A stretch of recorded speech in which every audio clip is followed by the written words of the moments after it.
Hi hello నమస్తే అండి. అందరూ ఎలా ఉన్నారు? బాగున్నారా? నేను కూడా బాగున్నాను. నేనైతే ఈరోజు కొర్రలతో పొంగల్ చేస్తున్నానండి. ఈ పొంగల్ అయితే ఆరోగ్యానికి చాలా మంచిది. పిల్లలు పెద్దలు అందరూ ఇష్టంగా తింటారు. ఈ రెసిపీని నా స్టైల్లో నేను ఎలా తయారు చేశానో చూపించబోతున్నాను. ముందుగా దీనికోసం నేనైతే రైసు కొర్రలు కలిపి 1 గ్లాస్ వరకు తీసుకుంటున్నాను. మీరు కావాలనుకుంటే కొర్రలతోనే చేసుకోవచ్చు. అన్ని రకాల కొర్రలు ఒకేసారి ఈ పొంగల్కి యూస్ చేసుకోవచ్చు.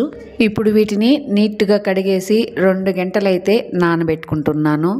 మీకు టైం లేకపోతే కడిగేసి వెంటనే కూడా చేసుకోవచ్చు. ఇకపోతే పెసరపప్పు మాత్రం 1 గ్లాస్ వరకు తీసుకుంటున్నాను. దీన్ని కూడా ఇప్పుడు నీట్గా కడిగేసి పక్కన పెట్టేసుకుంటున్నాను. పెసరపప్పు ఎక్కువ వేసుకొని కొర్రలు అవి తక్కువ వేసుకోవచ్చు. టేస్ట్ చాలా బాగుంటుంది. దీనికేం అందాజ అవసరం లేదు, మన ఇష్టం ఎలాగైనా వేసుకోవచ్చు. ఇప్పుడు స్టవ్ మీద ఒక కుక్కర్ పెట్టి అందులో నెయ్యి వేసుకుంటున్నాను. నెయ్యి కొద్దిగా వేడైన తర్వాత ఇప్పుడు ఇందులో జీడిపప్పు బాదాం పప్పు వేసి వేయించుకుంటున్నాను. అంతే అండి, వేగిపోయాయి. తీసి పక్కన పెట్టేసుకుంటున్నాను. ఇప్పుడు ఇదే నెయ్యిలోనే కరివేపాకు, పచ్చిమిర్చి, జీలకర్ర, మిరియాలు, అల్లం వెల్లుల్లి తురుముకుంటేనే బాగుంటుంది దీనికి. ఇప్పుడు ఇవన్నీ వేసి కలిపేస్తున్నాను.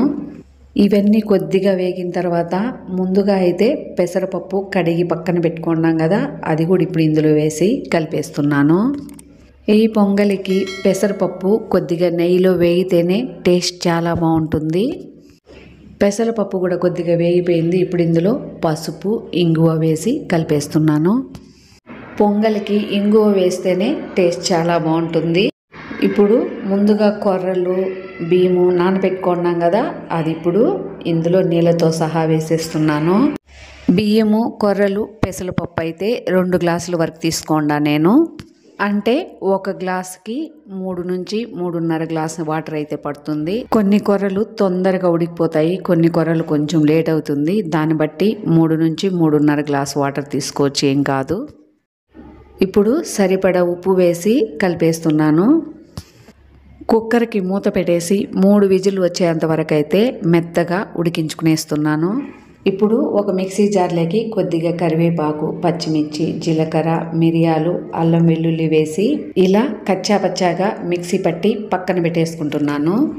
ఇప్పుడు స్టవ్ మీద పాన్ పెట్టి అందులో 1 గరిటె వరకు నెయ్యి వేసేస్తున్నాను. నెయ్యి కొద్దిగా వేడైన తర్వాత ఇప్పుడు మిక్సీ పట్టుకున్నాం కదా, ఆ పేస్ట్ ఇందులో వేసి కలిపేస్తున్నాను. పొంగల్ అంతా ఉడికిన తర్వాత ఇలా తాలింపు వేసి పొంగల్లో వేస్తే టేస్ట్ చాలా బాగుంటుంది, వాసన కూడా బాగుంటుంది. ఇప్పుడు మళ్ళీ కొద్దిగా ఇంగు వేసేసి కలిపేస్తున్నాను. కుక్కర్ అయితే 3 విజిల్ వచ్చేసింది. నేను మూత తీసి రెడీగా పెట్టుకున్నాను. ఇప్పుడు పోపు పెట్టుకున్నాం కదా, అది ఇందులో వేసి కలిపేస్తున్నాను. పొంగల్ ఫ్లేవరు జీలకర్ర మిరియాలు వేసి ఈ పోపు చేసాం కదా, ఈ ఫ్లేవర్ అయితే వాసన భలే వస్తుంది. ఇదైతే దేవుడికి నైవేద్యంగా కూడా పెట్టుకోవచ్చు. ముందుగా అయితే జీడిపప్పు బాదాం పప్పు నెయ్యిలో వేయించుకున్నాం కదా, అది కూడా ఇప్పుడు ఇందులో వేసి కలిపేస్తున్నాను. ముందుగా వేసేస్తే పప్పులు మెత్తబడిపోతాయి, అందుకే నేను ఆఖరణ వేస్తున్నాను. చివరిగా 3 స్పూన్స్ వరకు నెయ్యి కూడా వేసి కలిపేస్తున్నాను. కనీసం ఈ రెసిపీ వారంలో ఒకసారైనా చేసుకుంటే హెల్త్కి చాలా మంచిది. పొంగలి ఇలాగే ఉండాలి, ఆరిన తర్వాత ఇంకా గట్టిగా అయిపోతుంది. ఈ రెసిపీ అయితే టేస్ట్ చాలా బాగుంటుంది. మీరు కూడా ఒకసారి ఇలా తయారు చేసుకొని మీకు ఎలా వచ్చిందో కామెంట్ బాక్స్లో తెలియజేయండి.